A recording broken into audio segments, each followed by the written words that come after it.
How's it going? It's Rocky. It's Sunday, January 10th. It's about 2:59 p.m. So we're about 30 seconds from the futures market opening, and I wanted to be able to show you what that looks like and see if we can enter a trade. But for this week, we're hoping for a better week. We're still going to do the same challenge at $2,000 a week. We are starting the week with a cash balance of $14,125.82. So hopefully we'll stick to our fundamentals, the rules that we follow. And here we go. Market starting. You can see the movement that's occurring right now. And then normally I don't like to trade right at 3 o'clock because, you see what I mean, basically, where, it's moving so quick at the moment.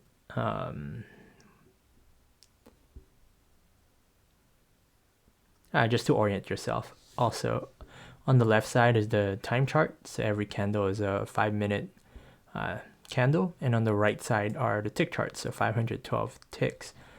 What's tough about trading on a Sunday is you can't really have a continuation from the week before. It's a little different. There's a bit of a jump or something crazy like that. So normally I like to wait to give it time to settle down a bit before jumping in on a trade. But I guess you could have said one of my rules is when the MACD crosses over, as you can see here, where the blue line crosses the yellow line, you now have a sudden entry for a short position. But that crossover occurred on Friday, so I didn't really trust it. That's why I'm just giving it time to see how the market reacts.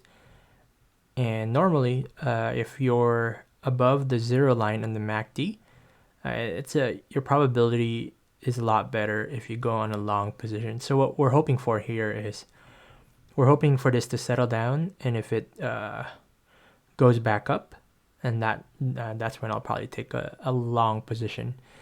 And what I do have a scanner here. I have a scanner for going on a long or going in a short position. I will wait for that alert instead of just waiting the whole time, but I at least want to show you what a start of a market looks like. And hopefully before I post this for today, Sunday, January 10th, I can show you a nice live video of me entering a trade and exiting as well. So, but if not, thank you for watching this video. Hopefully you join me in this challenge this week to try to earn $2,000 net profit. All right, I'll see you in the next one. It's about 3:31 p.m., 31 minutes since the market opened, and things have stabilized a bit. As you can see on the left here, all four markets are bearish, and basically on the MACD we're seeing a bit more of a divergence, and I like that it's starting to agree with the ticks on the right there where it's diverging as well. And then this is something that I have an ATR trailing stop here. I haven't quite make good use of it yet. It's something that I'm still trying to evaluate. But normally when it passes that, it's usually a good sign for me to take a short position. Not something I've tested out in much detail yet, but I think I'm going to try it out here. That's 30,962 and it did. So we're going to short with 8 positions. That was 962 like I mentioned, so we'll just put it right there, and this one will cost us a margin of $7,920. Send that there. So there's our short position. The usual, I'm gonna denote that with this blue line just to show when I entered the trade, and then this way I can understand why I entered it, learn from it in the future. And something I like to do is, essentially my average was 30,962. My exit is at least 20 ticks when I usually place the OCO. So that would be at 30,942. So we're going to do an alert right at 30,942. So when it goes below that, that's when I'm gonna look to place my OCO. Okay. So we have 8 contracts. Each contract back and forth is about $5 in commissions and fees. So our goal is to have a net of at least $40 to be in the green. I like to double that. So when the PL open is above $80, that's usually a good time for me to exit, or the 20 ticks around there. But so that's what it looks like. I'll come back later on when we're ready to exit the trade. There might be a bit of a drawdown here. So right now, our drawdown is at $24. I may add more positions depending, but if I do, I'll make sure to record that section and give you my thoughts of why I'm doing it. And it's about 3:34, so I'll catch you when we're about to exit the trade itself. All right, I'll be back. Hey everyone, it's about 3:43. As you can tell, there was that alert for the 30,942, and that was 20 ticks below what our average was, which is 30,962. It's around this time that I'm considering normally to put an OCO, just to lock in a profit and basically not get greedy or anything of that nature. So try to be mechanical, get the emotions out of it. If I trade properly, this is normally how it works, instead of the crazy week that I did last week, if you look at the week 1 videos of this little challenge. So what I mean by an OCO is this right here. I have 8 contracts, so I like to split that. So maybe 4 contracts.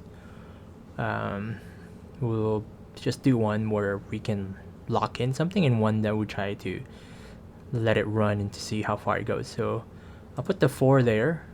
I should enable the auto send, and I'll put another 4, and this time we will maybe do 20 ticks on the next one itself. Okay, so 20 ticks will bring you there. So let's just go to, let's see, let's go for something hopeful and go much lower. And basically with this, we lock in some profits, and then I adjust as we go as well. So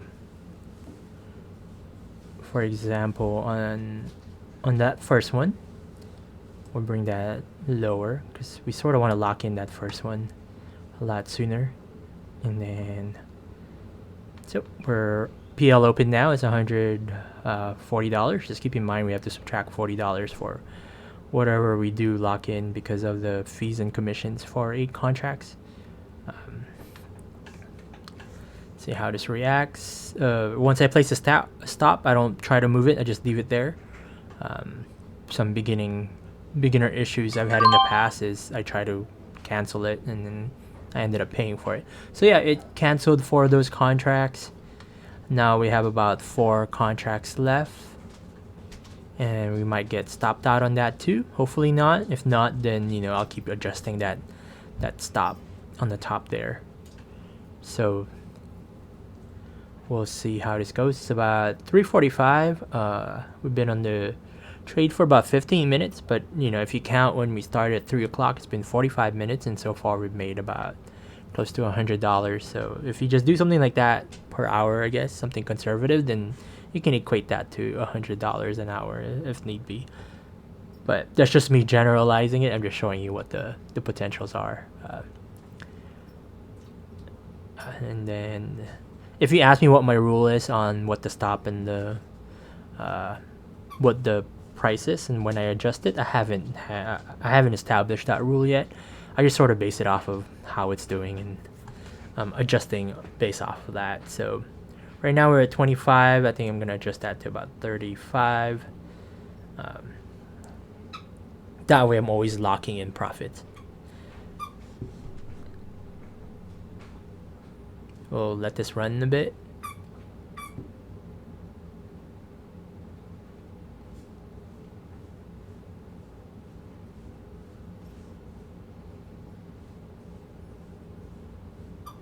And right there. So we're stopped out. I'm gonna denote basically a vertical line and when that stop occurred. And since I shorted, I normally add a purple on that, just so I know if I shorted or not. And then basically, you know, when you zoom in on the left here, when I go back later, I can say, all right, I entered this trade because the MACD was diverging. Yes, we're above zero, but you know, the signs were there. And then basically we're stopped out because, as you can see, the RSI is starting to creep back up. So there's a chance of this MACD crossing back up, or it can keep going down. But what's important is we locked in a gross profit of $100. So if we go to our statement here, just so you can understand the math that's going on, right now on the right here, we are at 14,186.80, and then you would subtract what we started with, which is 14,125.82, and that gave us, you know, a net profit of $60.98. So gross profit of 100, net profit of $60.98. I say that's not bad for about 45 minutes of since when we started, but in reality it was maybe 15 minutes of trading. That's the mechanical way of how I like to trade, and hopefully we continue that for this week, and hopefully I'll give you a great update, either mid-review around Wednesday or end of the week update. I hope you enjoyed that video. Again, this is just for entertainment purposes only. Please don't use it as investment advice. Please subscribe if you learned something, and if you didn't, please give me a chance on future videos, and maybe you'll decide to subscribe then. Alright, I'll see you next time.